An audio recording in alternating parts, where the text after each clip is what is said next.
không phải chỉ tơ chỉ mất tơ trò à. Chị à, là cũng bắt lấy mà mua. Linh tớ mà.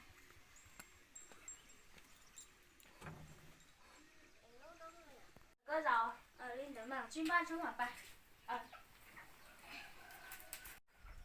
Cũng bắt lại luôn.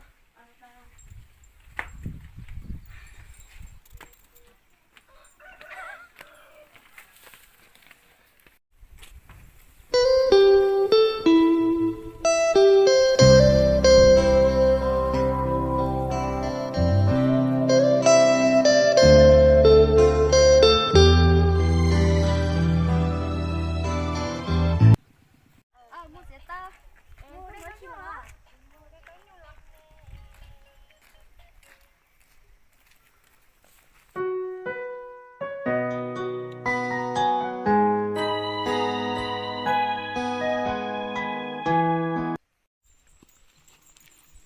Nếu mua áp chưa?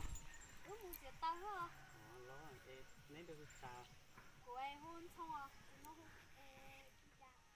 của mèo xanh rồi. Linh tớ. Để mua cái tay này nếu chúng ta chịu ấy chỉ trồng cái nó về mua số.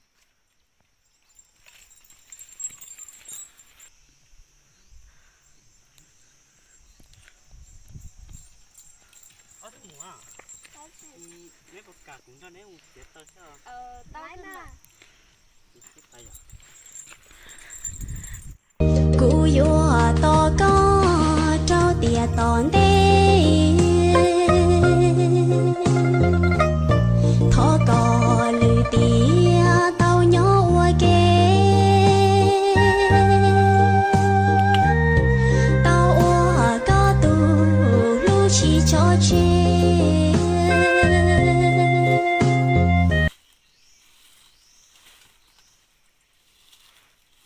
Một củ ba này à, nó từ đây này ạ.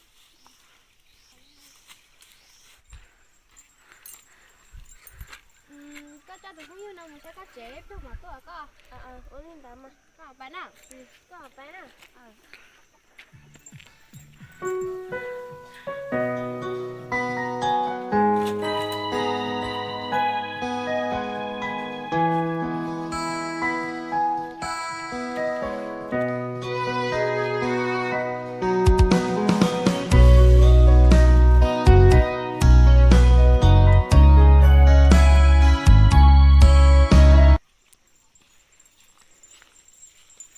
Một cái tay của bác chắc.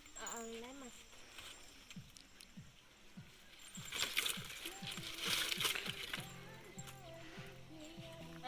tôi nộp bài để chế bao đi mà mua chế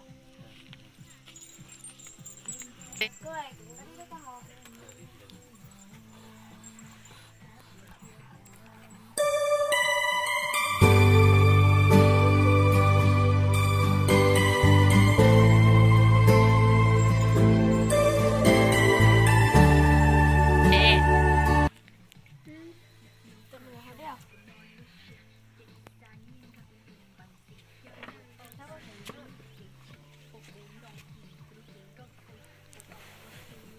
Cho à? Tôi nổ xí cho cán đồng cơm về hồi chả. Cũng về mua bánh sứ. Bình sử lọ, sổ máy, sử nó chiều. Sành không giàu. Nên nhớ trò thì à. Thế nhớ rồi kia thì tốt à? Nó dùng mà cha bố chỉ khơi bỏ cô lìa. Thế rồi bên nhà bên rồi thì chỉ tao tuần nhớ rồi cười thì chịu bỏ. Lo lên đá. Tôi muốn có lắm bé hú chào. Cửa lo bè hua xanh rồi, sành món lao. Rong mà tôi muốn có bộ tao muốn hôn trò. Lần đó lo, chỉ tao mua. Rong mà ạ. Tôi nổi có nè. Quê chỉ tao muốn giả theo. Lo xong ai giờ liền. Đi để cũng chơi. Lên mà. Tôi nổi phải có to. Đi để. Nhớ chiều. Tôi muốn chè cho mấy hôm nay nè. Mua xí lắm. Lên đấy lo chè. 跳，王木人啊。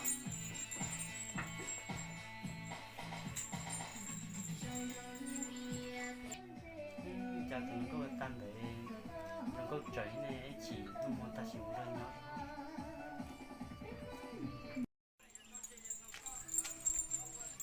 Tụi có tay bây giờ bữa lúc ta này trái bây giờ có xanh có xanh à có phải nước chè hả nước chè này có xanh có phải nước chè hả nhớ cái mà hả chưa? nó này có phải cả nó với nhau không bây giờ Cho có nhớ nó. Tao mà.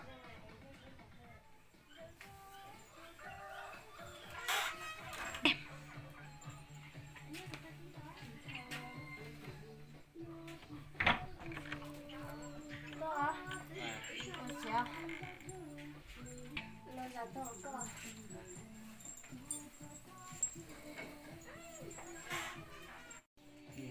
có những cái gì nó chỉ thẳng Đâu, tụi nhỏ bữa.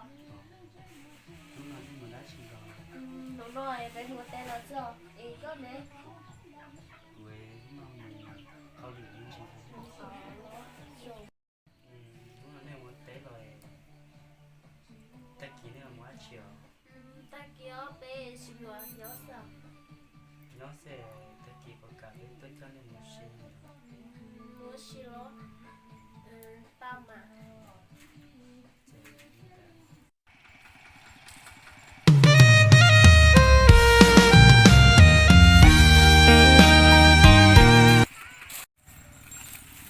câu sen cái tôi oxy nó này nó để ba cái gì